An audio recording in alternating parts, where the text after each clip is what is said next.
What's holding you back from starting or growing your business into what it can be? Well, if you're listening to this, it's not a lack of information.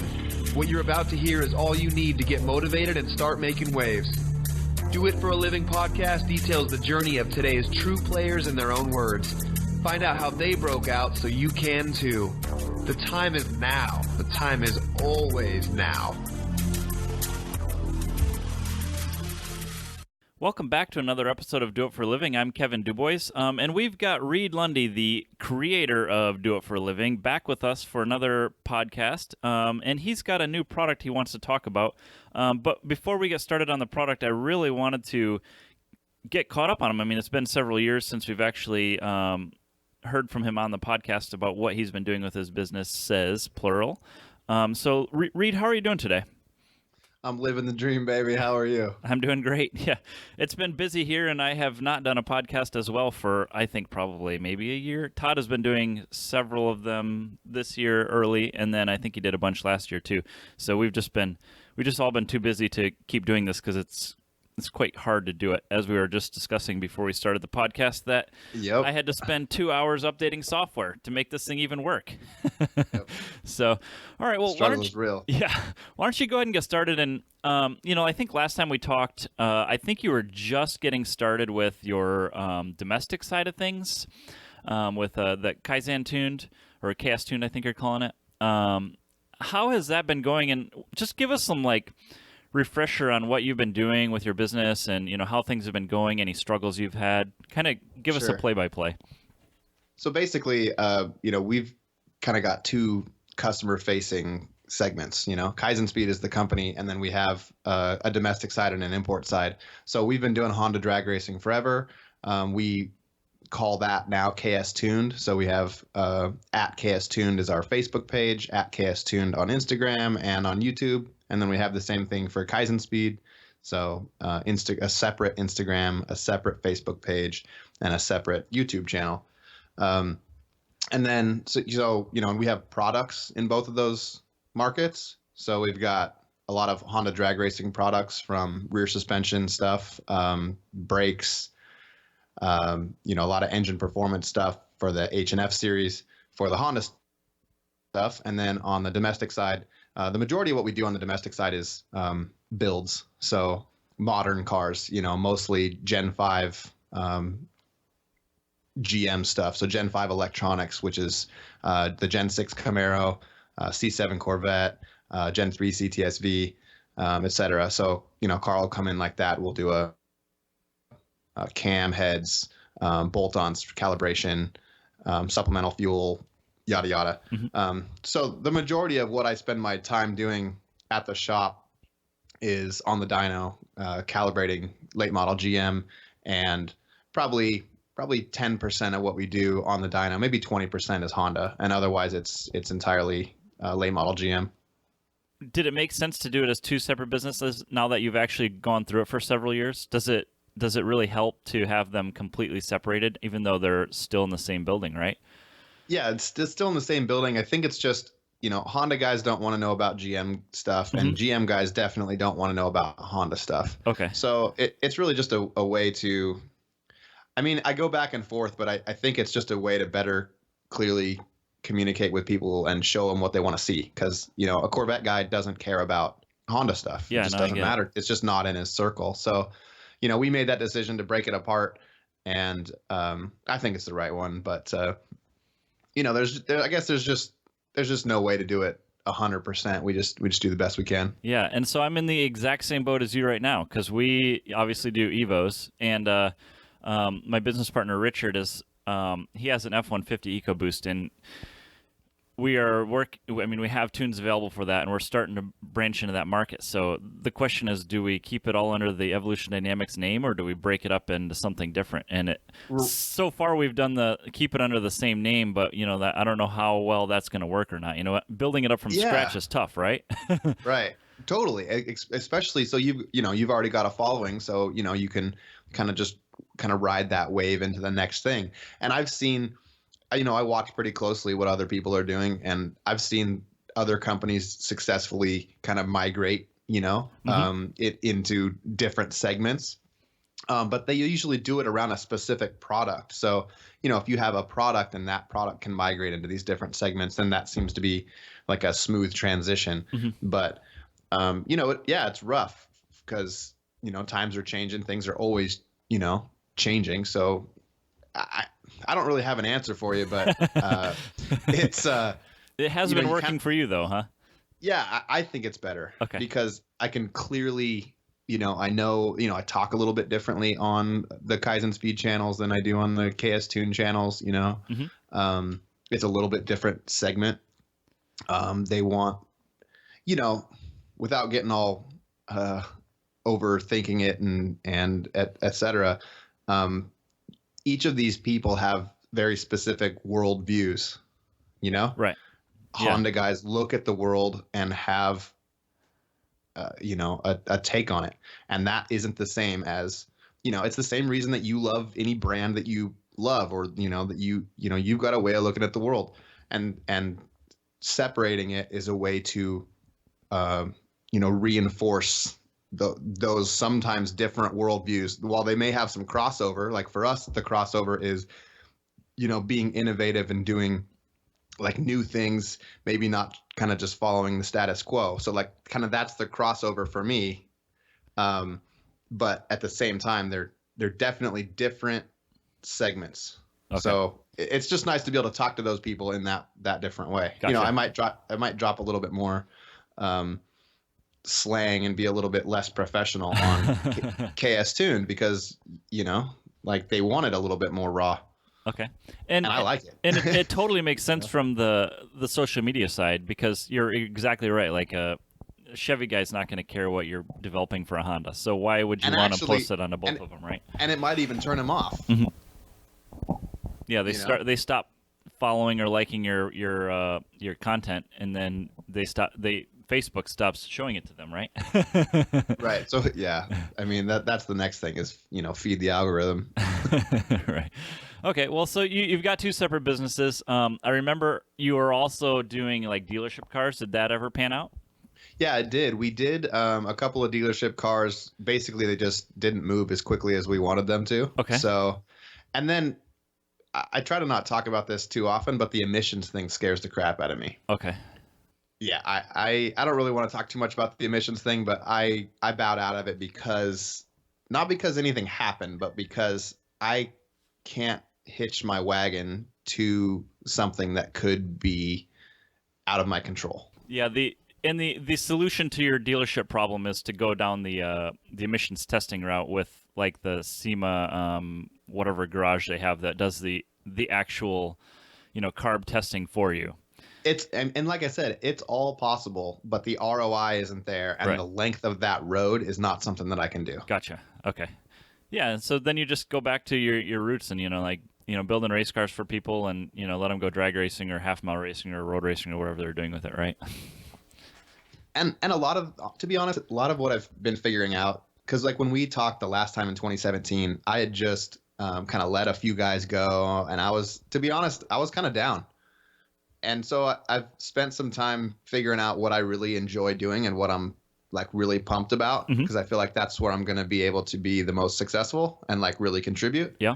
And product development is what I really dig doing. Okay. So I've been jamming on that pretty hard, really hard for a couple of years, and I'm really enjoying it. So, I can give it more. I was talking to Joel actually a couple months ago, and I told him that I'm a 9-to-5 guy when I don't like what I'm doing, but when I like what I'm doing, dude, I'll like die trying to do it, and It's just really funny because even though it's my own business, I find myself, or I had found myself doing some things that I didn't like to do, and, showing up late and leaving, as soon as I could. And I was like treating it like a government job, and it's just really funny because I feel like I'm a pretty hard worker, and this is my business, and I pride myself on that. But man, when I'm doing stuff that I don't want to do, I'm out. Right. And so now here's the interesting thing. You have a kid now, right? Yes, sir. And how is that treating you? Is that going to start cutting into your time? To be honest, it really hasn't that much. My wife is awesome. Okay. But she works full time too. But we're really lucky because her parents and my parents both live here. Oh, very nice. And so they take and they want to take Atlas. Mm-hmm. And so, no, I think we've done a really good job of I'm still working a lot, and I feel like I'm still giving a lot of face time to what's important to me, and that's my family. So no, it really hasn't carved out a whole lot of time. It's definitely been a change. So don't let me say it hasn't, but it's not like detrimental to the amount of work I can do. How old is he? 19 months now. Okay, yeah. So you're starting to get into the age where he can probably walk. Oh, yeah. And he can almost reach door handles. Yeah, he's on door handles. So, he can't quite turn a door handle, but man, he's up on a door handle, almost turning it. So it's about to be. Yeah, we're gonna have to get a leash on him or a shock collar or something. Yeah, the door handle was a problem for me because then they can get into my bedroom. You can't just leave them in their room and make them go to sleep. They open it up and come into your room.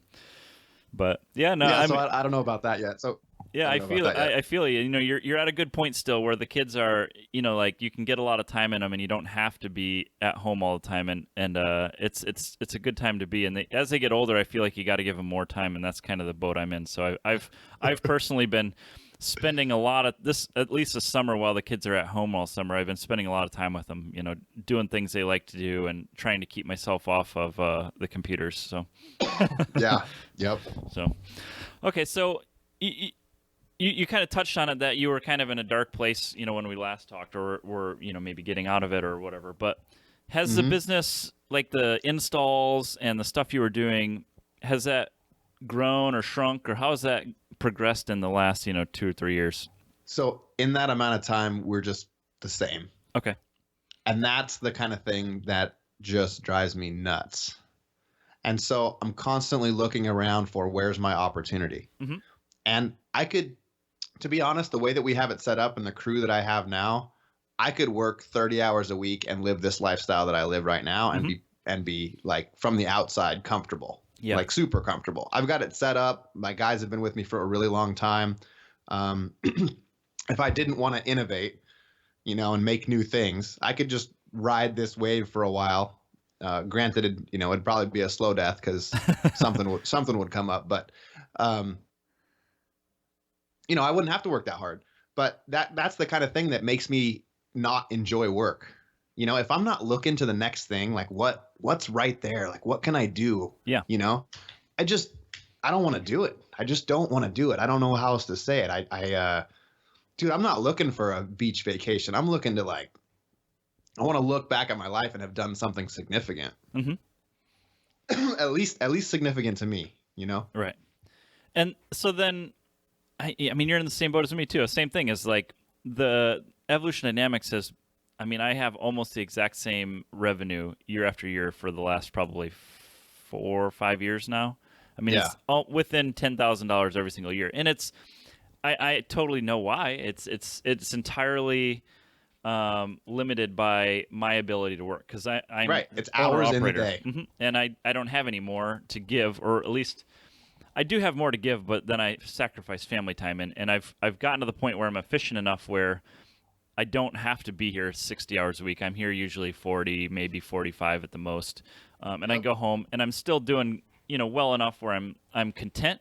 But yeah, I get the same feeling where like I want to do more. And the MSA thing has been growing slowly, but I want to do more with that. And it's just, I had to that's your opportunity. It is. And the thing is, it's just like, it's hard because you have to have the I guess the bread and butter of Evolution Dynamics has to be bringing enough money for me to have the time to venture off and start growing another thing more, being able to spend the time I want on it. So totally. So in this Launchpad competition that I'm in, I was talking with one of the competitors and I'm saying like, what do you do? And he's like, oh, well, I'm a, engineer at blah, blah, blah.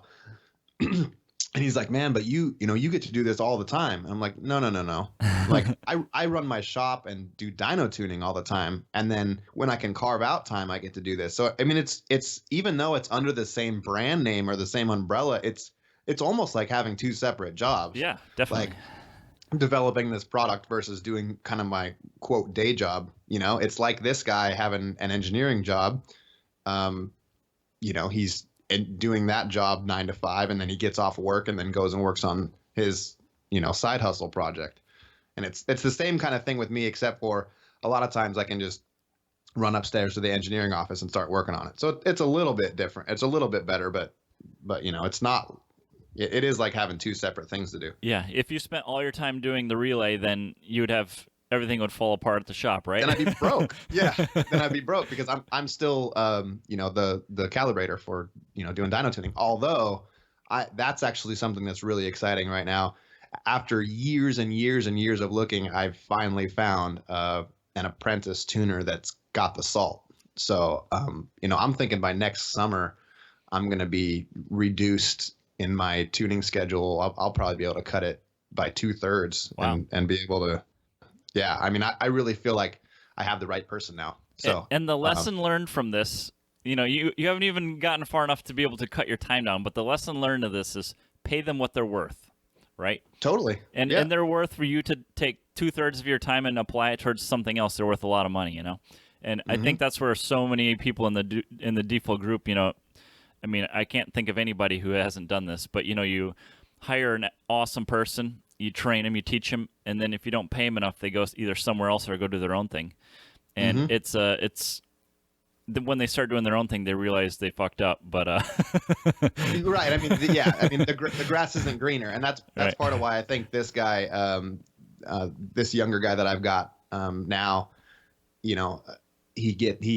have a similar outlook. And that's the thing is that it's so you've got like kind of two fits when you're looking for somebody. You've got a performance fit, like they've got the technical ability, and then you've got like a culture fit. They're going to have to believe in your mission and who you guys are and what you guys are about.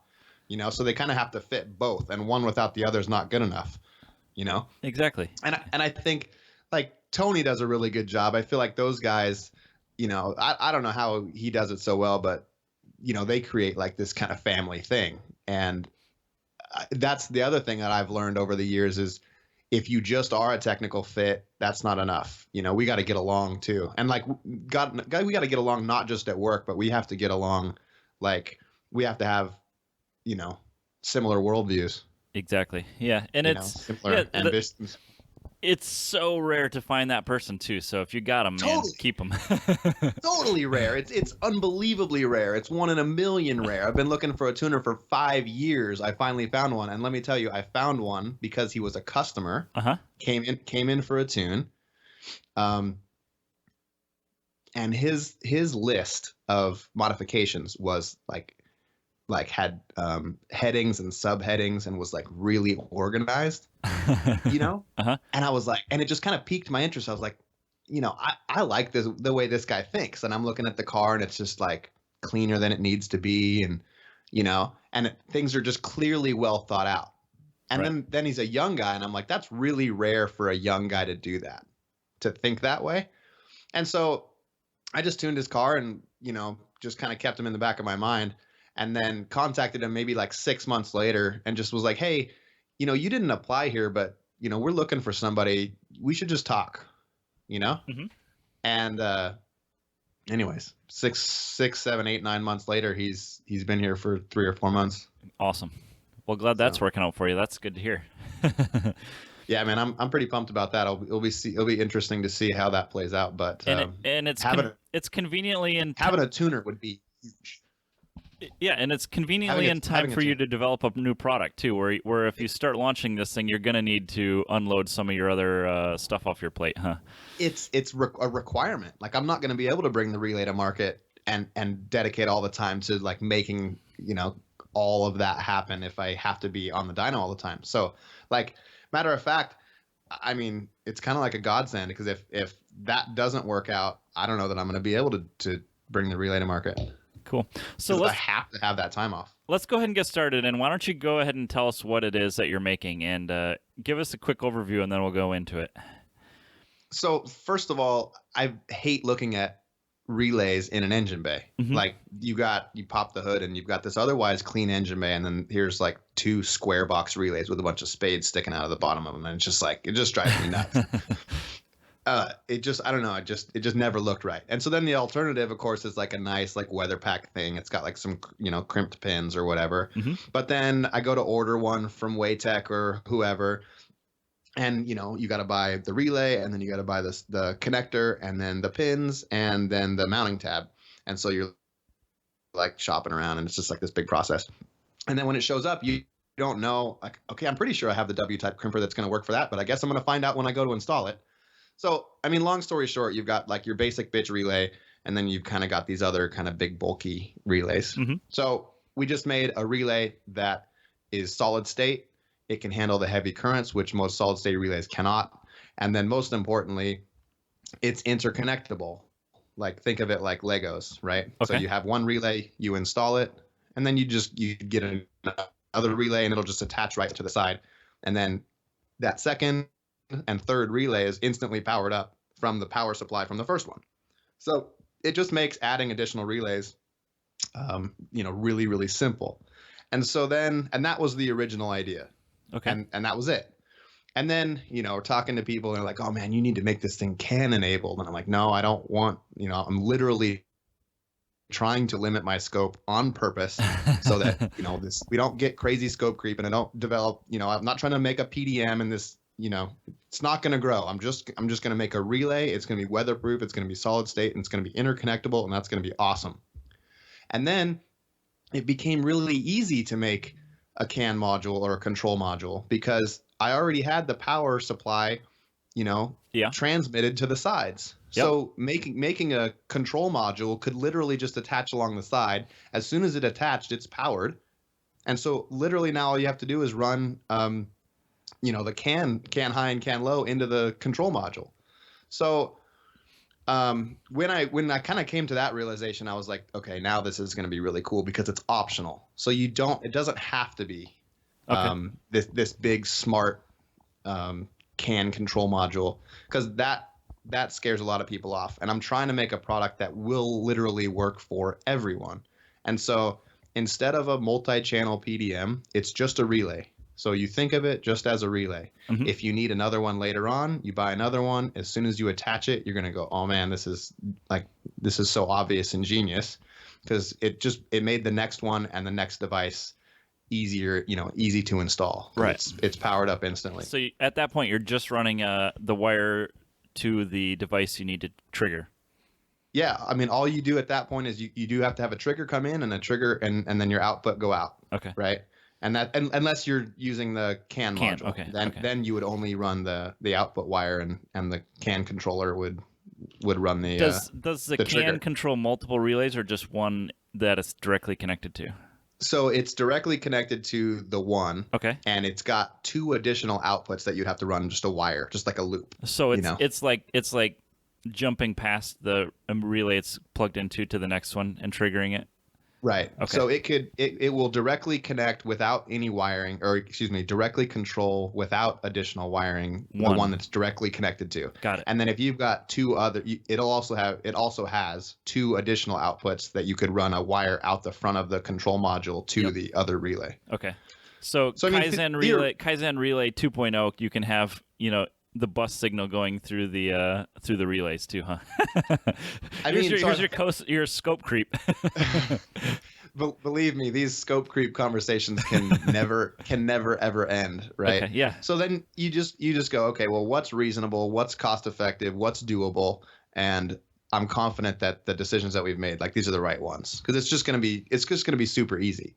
And then the other cool thing is, we've been playing with, the whole time when we've been prototyping, we've had screw terminals. Okay. So you insert your wire, because I was big on no crimpers, no tools. Okay. Because I don't want to rule out the, Johnny do-it-yourselfer, right? Right. Who doesn't have W-type crimpers or barrel crimpers or whatever type of wire termination method. So we've been playing with screw terminals, where you just insert the wire through an elastomer panel that would provide weatherproofing, and then you'd tighten down a screw. Yeah. Well, I've known that wasn't going to, fly with my motorsports friends. That's not a legit wire termination method. So the way that we're doing wire termination now is what's called spring cage. So you'll see it in like DIN rail mounted stuff, which is commonly used in industrial applications. Okay. And so you push down on a spring steel shape, kind of V-shaped thing, and you insert the wire, and then you release the button, and now it's it's connected. Wire termination is done, and it's legitimate and internationally accepted to really high shock and vibration environments. Got it. Okay. So I mean, basically, we actually made that even better because you used to have to use a screwdriver when the early production ones, and now you literally just press it down with a button with your finger. So it's actually, with this current iteration, it's no tools, and it's legit, like really legit. Like it's not going to come loose with any kind of vibration or shock. Very cool. And so I'm pretty stoked on that. I really think that spring cage wire termination is a solid solution. And I wanted some of the equipment you're using to make this, I presume you plan this out ahead of time, but you got a 3D printer and you're 3D printing your own little relay housings, right?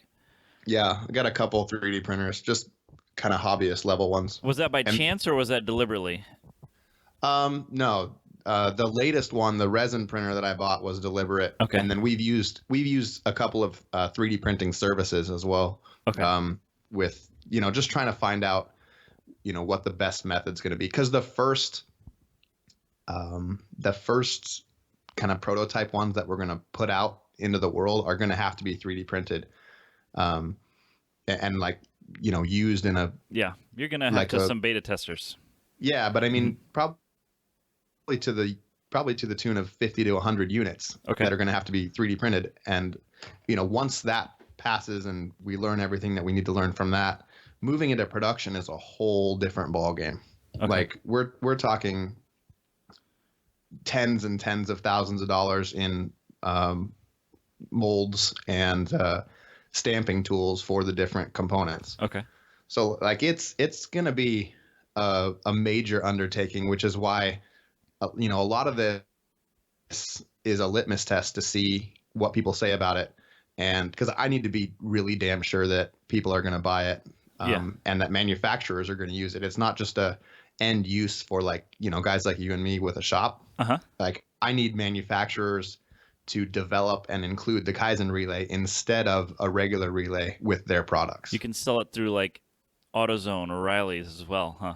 I've thought about that, but I don't think that's the solution. So it's going to be too expensive, and I don't think that that's the clientele. Okay. I'm going to still have those conversations with those companies, but I think that the target that we're going after is manufacturers who already include relays in their kits, whether it's a radiator fan kit or an auxiliary fuel pump kit or light bar or fog lights or something like that.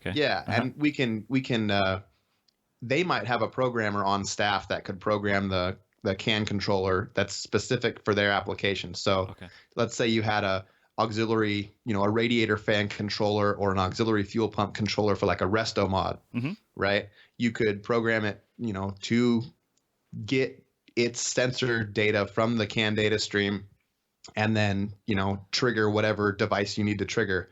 And then if you had add-on devices later on, they could use another Kaisen relay, and you'd kind of knock down the barrier to entry for the Johnny do-it-yourselfer, because he could, by buying, your add-on kit, it would just self-power up and truly be plug and play, which that doesn't exist. Like a true plug and play for switching high current isn't a thing, but you could actually have that by, like, when I say plug and play, I mean like not removing lugs on the battery or doing any wire splicing. You could just directly connect to an existing Kaisen relay and be ready to rock and roll. Right. And when you say high current, how much current can you run through it? Have you tested it? Yeah, so we're on our third iteration. First iteration was good with high speeds, but got really hot really fast. Okay. Second iteration did really well with current, but was only really able to do accurately 100 hertz, and we're shooting for well over 1,000 hertz.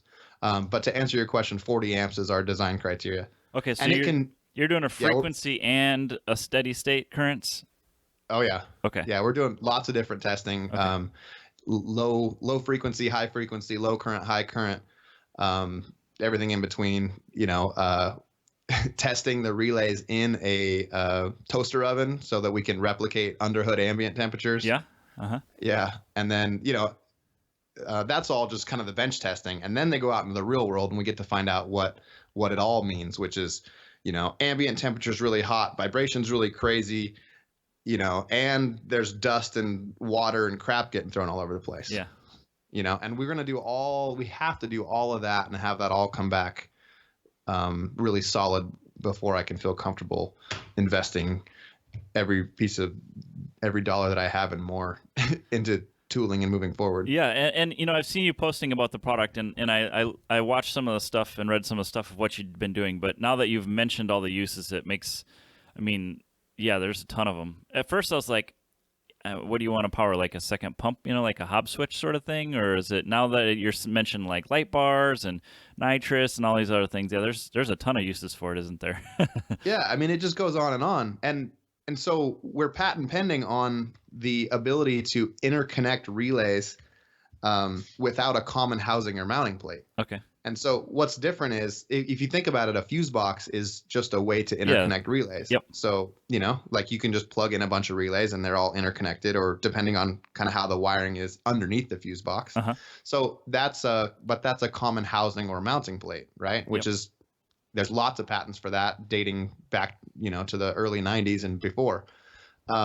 So the whole thing with ours is that you just have one, and now you can interconnect another one, and there isn't any mounting plate requirement or fuse box requirement or something. So what it does is it eliminates forethought, the need for forethought, which we all love to say that we have, but it's the exception, not the rule. Right. What usually really happens in the real world is you go and like this week you need to install a radiator fan, so you go grab a relay and you wire your radiator fan. But next month there's a need for an auxiliary fuel pump or a transmission cooler fan or electric water pump or any other high current device, and then pretty soon you've got 3, 4, 5 relays, in different locations around your engine bay or whatever. And that's what usually happens. Now, if you would have had the forethought, of course, you would have just bought a nice PDM and you would have termed it all and you would have done all this stuff really nice. But that is definitely the exception, not the rule. So we're not trying to take over. Those are very expensive too. That's a very expensive way of doing it. So. Right. But people are like, oh, that's not a PDM. You're right. It's not a PDM. It's just the best damn relay you've ever used. It's a great middle market between going from a custom loom with a PDM versus the just the cheap relays where you have to, like you said, the weather pack and wire them all individually one at a time, and they look awful. Right. So. I really think once people use one of these, you're just going to go, man, that was just so easy. I just can't not do that again. Yeah. Awesome. And so you are doing a patent, or you already have a patent on this? Yeah, patent pending. So the way the patent office works is you submit your patent, and then 18 or 19 months later you hear back. Yeah. So you can actually look on the USPTO, and they'll tell you the current response time, which is actually changing day to day. Yeah. So you can look on their website, and they'll tell you what their response time is. And then you can pay for an expedited thing if you need your patent issued. But the way a patent works is from the date of application, you're protected unless you it's have denied. Rights. Yeah. Right, unless it's denied. So, for example, if I submitted today and somebody ripped me off tomorrow, and then I don't get my patent for 2 years, but 2 years from now I get my patent, I can go back to that person and their host, and then go to war and go broke going to war. But the patent is utility or design patent? Utility patent. And then so 29 pages of text and 25 pages of text, 23 pages of drawings. And did you do it yourself, or did you pay somebody to do it for you? So I started with an attorney. I started reaching out with multiple attorneys and had multiple conversations. I found one gentleman that was really solid, was willing to give me lots of the time of day, had a lot of experience, and was a really solid guy. And so I was like, okay, I'm going to go with him. And I started preparing the information for him, because for him to be able to write the patent, he needs to understand what it is. Yes. And to be able to explain to him what it is and how it works, that requires text and, drawings and illustration. Yeah. So in preparing the document for him, I realized I'm only, verbiage away from writing it myself. And it was going to take me, I was going to do the attorney method, but I ended up doing it myself because I was willing to pay that fee, which was going to be $8,500 to basically, I was going to do a lot of the legwork, but then $8,500 was going to be what it was going to take to get it, written up properly. Yeah. And I was willing to do that. But if it was going to take me, let's say it was going to take me, I estimated it was going to take me maybe like 100 hours just to put together the information in such a way that he could write the patent. Yep. And then I was like, okay, I think if I did it myself, I could do it in 200 hours. So I guess I wasn't willing to pay that amount of money if I was still going to have to invest a huge amount of time. Yeah. I would pay it if it bought me my time back.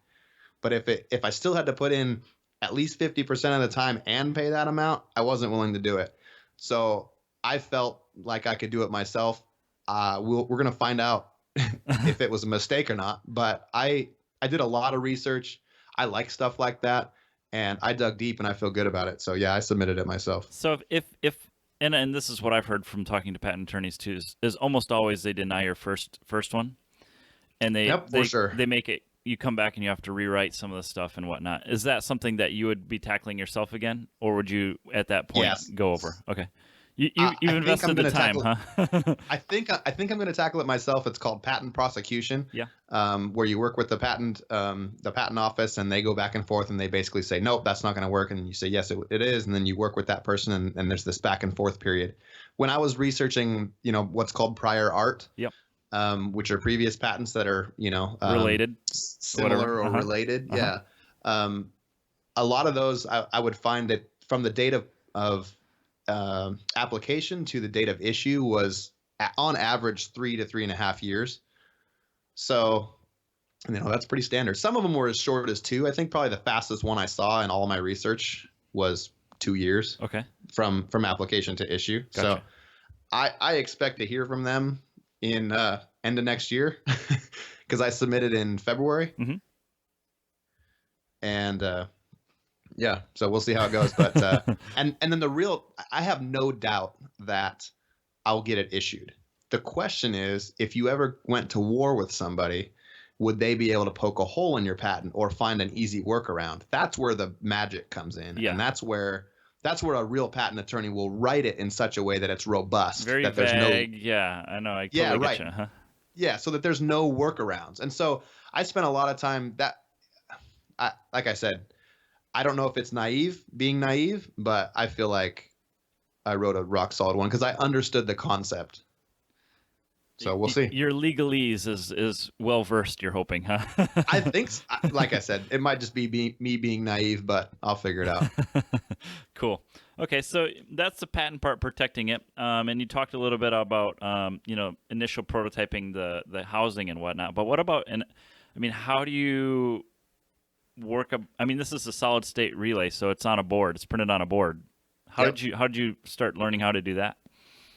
So I'm working with a couple different engineers on the PCB side. So when I first started, end of 2017, I found an engineer and I worked with him through early part of this year, and we did the first 2 prototype boards together.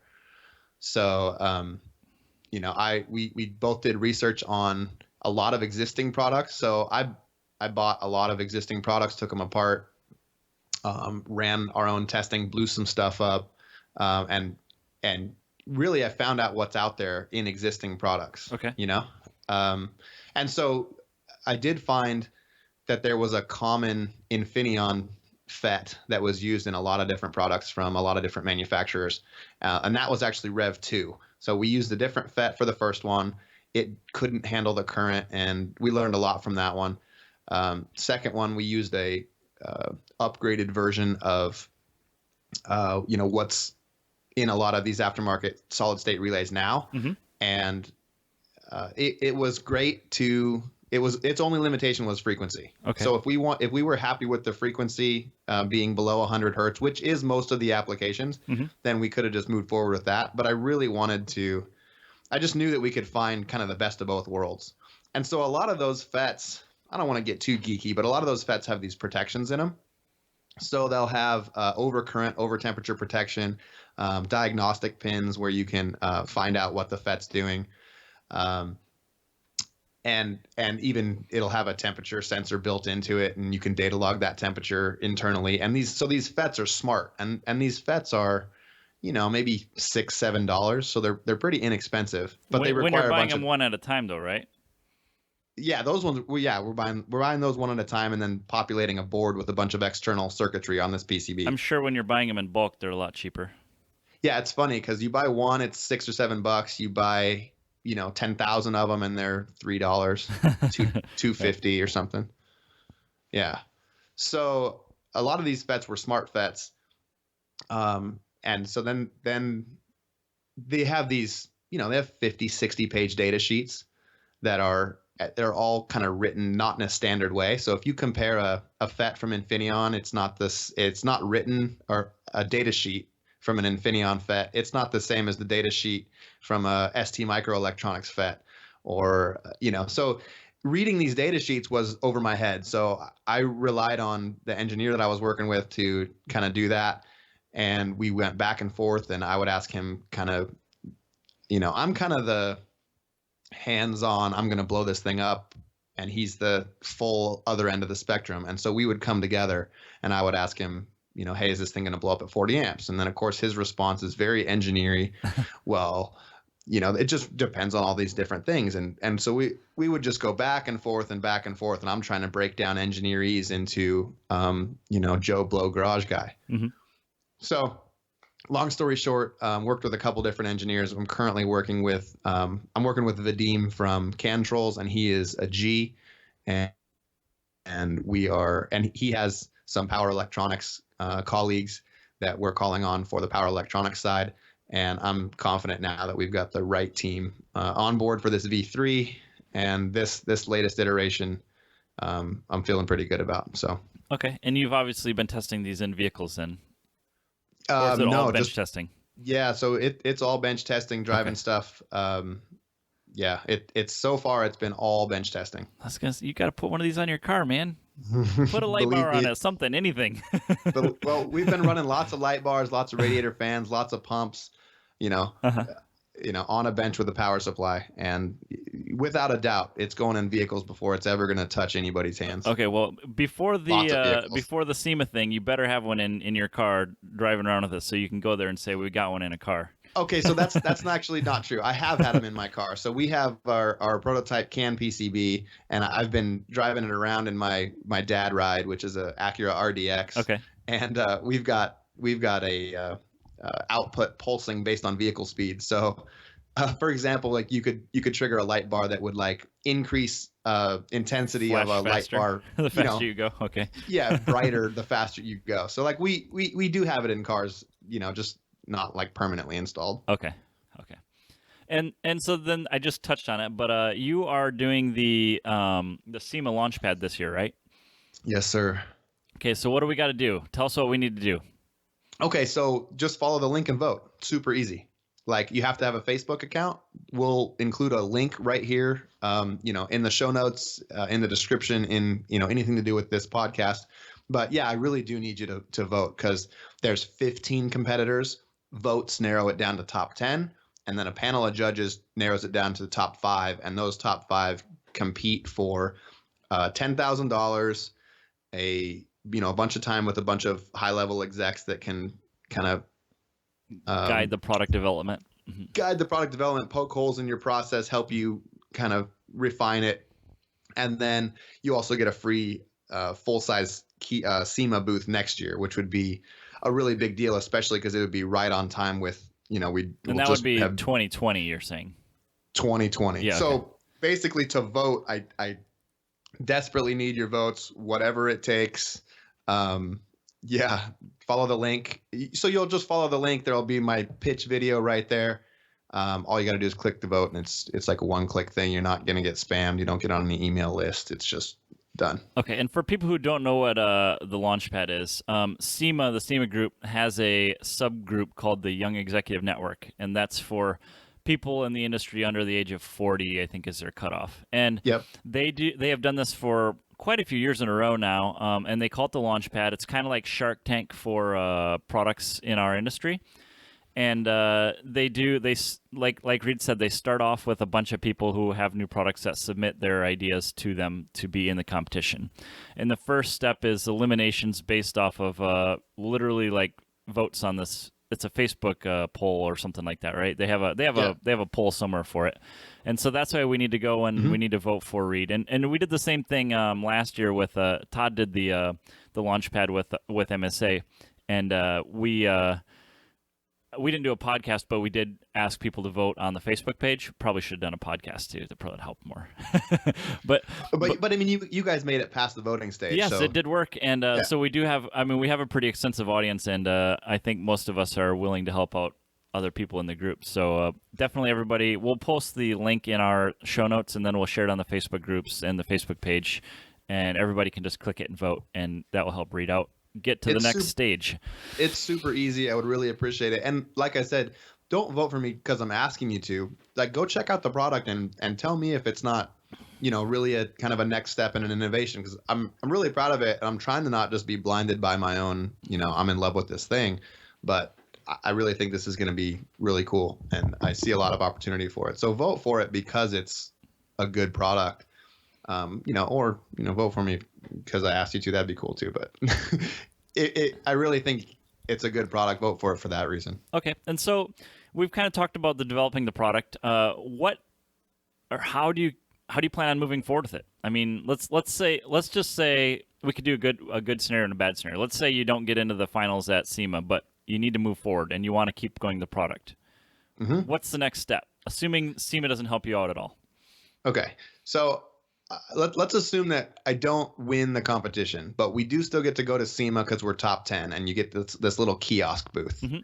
I'm going to use that kiosk booth as a litmus test. I'm going to put it in people's hands. I'm going to have radiator fans that are running. I'm going to have we're currently working on like a gas pedal thing where you'd push down the gas pedal and the radiator fan would speed up or slow down based on pedal percentage. But I'm going to use that display as like a litmus test to be like, is this really a good idea or not? I'm going to put it in people's hands and say, hey, what do you think about this? And do their eyes light up? Do they, or what's their general response? So, and then I need to take that information and decide, is this really something that I need to move forward on? Because if I just cut ties now, I'm not dead broke. But if I go all in on all of this manufacturing and all of this tooling that's required, because all of these pieces are custom. Like almost nothing on this thing is off the shelf, which is really rough. But if I do all that and it doesn't sell, I'm in trouble. Okay. So I need to use this as a litmus test, and so that's I guess that's how I move forward. Okay. So you're really in like writing out your business plan, and you're in the part where who is the market.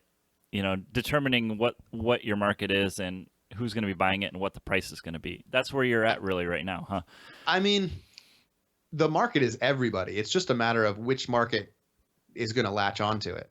Because the market is every vehicle, period. Boats, planes, trucks, UTVs, anything. It's everything. It's just a matter of who's going to latch onto it, which segment. So SEMA will be an interesting one because I've got kind of my world, drag racing. Mm-hmm. That's my world. But it's so much bigger than that. Yeah. I mean, just thinking about it, you just mentioned boats too, because like RVs and boats, I mean, those things are just shit shows of wiring, like they are so poorly done. It's shocking. They're like, that's like a finished product oftentimes, right? It's really, yeah, I agree. It's really bad. If we can simplify that stuff, look, we all know somebody who's like, hey man, I don't do wiring, right? Yep. Everybody knows lots of guys like that. I don't do wiring.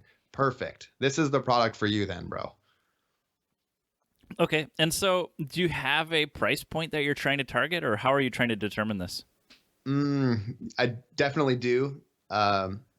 We're working on, because this is like full disclosure and these are our entrepreneurial brothers that we're all arm in arm trying to win at life. Mm-hmm. 2 levels of 40% margin. Okay. That's my target. Okay. So when I sell to wholesale, I want to make 40%. When wholesale sells it to retail, they're going to make 40%. Okay. And so you obviously don't know what your cost of materials is going to be until you plunk down the money to do it, right? I've got an idea. Okay. Yeah, I've got an idea within a couple bucks. Okay. I've gotten a lot of quotes. We've been playing with it for a long time. This isn't, a lot of this stuff we're close. Okay.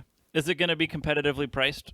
Where if I'm buying a $100 light bar, I'm not going to be spending $900 on a relay. Definitely not $900 for a PDM type situation. So it's going to be between $79 and $99. Okay, that's pretty good. Yeah, I definitely think you're gonna be enabling yourself to put that in a lot of vehicles for sure. And it's not cheap. So if you want a $5 relay, this ain't for you. Right, but. Yeah, that's what everybody. But I dislike $5 relays. If you want the best relay, this is the right one. Like if that's what you're about and you're proud of what you're building, you're gonna want this. Awesome. Okay, so you've patented the product. You're working on making it. You kind of got like I guess for lack of a better term, finding your market at the SEMA show. Let's go to the good side. Let's say you have a big market. Is this something that you're gonna just drop your shop and go full speed ahead on this, or are you going to fill somebody as your manager there and like a manager at the shop and you be doing the relay? How are you wanting to do this if it's working out for you? If it works out the way that I want it to work out, then I'm still at the shop, but I'm focused on product development and like the new opportunities. So I want to work really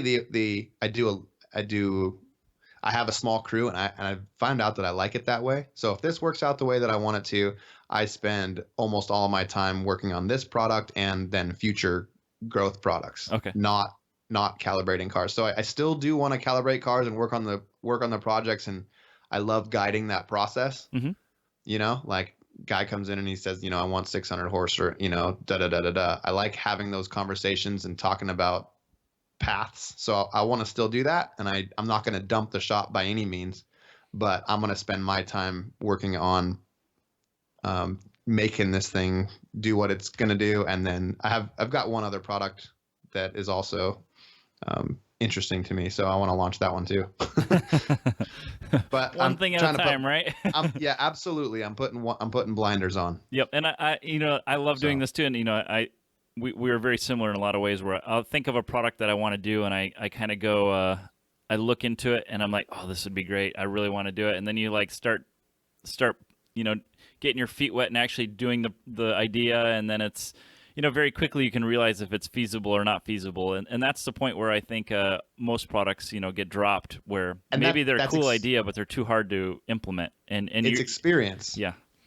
It's experience. Like, I think you're saying exactly what goes on in my mind all the time, which is like, man, this would be cool. Dive into a little bit and like, oh, okay, this is a big hairy monster that I'm about to take on. I don't know that.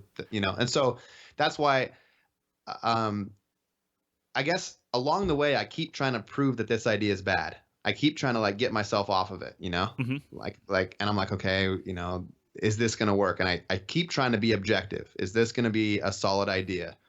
And I keep coming back to yes. So I've never worked on a single product this long. I have, I've spent longer than this building a particular car. So I'm just trying to take that energy that you would normally spend, like say if you're building a car from scratch, that might take many years, mm-hmm. And just putting all that energy towards product development instead of how long have you been working on it? So I've had a similar idea rattling around in my brain since 2016. Okay. I've been hitting it hard since November of 2017. Oh, 2 years. So okay. Almost 2 years. Just about almost 2 years. Okay. Yeah, it's been pretty solid that amount of time. Cool. Well, I don't want to make this a super long podcast because we've already got your background and we know a lot about you already. But yep. I think this is a great product. I think you're going to do well with it, man. I hear a lot of cool products, and I hear a lot of them that are not feasible, and I think this is one you could knock out of the park with. So, man, I appreciate it for sure. Stick to it, and I think hopefully we'll hear from you at the SEMA, the Launchpad, and you can watch those live, I think, and or they record them so you can watch them afterwards. Yeah, I don't know. I'm trying to remember. I thought Todd said somebody recorded his, but I don't ever remember actually seeing it. So. Well, if there's any promotional information, I'll be putting it out. So stay tuned. Well, but definitely vote. Have one of your people when you're at the SEMA finals, because this is going to happen. Have one of your people live feed it on Facebook so we can all watch it. There you go. Cool. I'm on it. Okay, Reid. Well, it's good talking to you again and good catching up. And I wish you luck on this. Dude, thanks a lot. I appreciate it. Thanks for listening to Do It for a Living. You can find out more about this guest, this show, and even details about what we just talked about at our website. Check out the Facebook page at facebook.com/doitforaliving and tell us who you want to hear from. And most importantly, subscribe to the podcast. Click subscribe. Do it now. Seriously. I'll wait while you grab your phone. Open up the podcast app. Tap the subscribe button. When you subscribe, you help us gain momentum and attract more high-level guests. Thanks for listening, and good luck.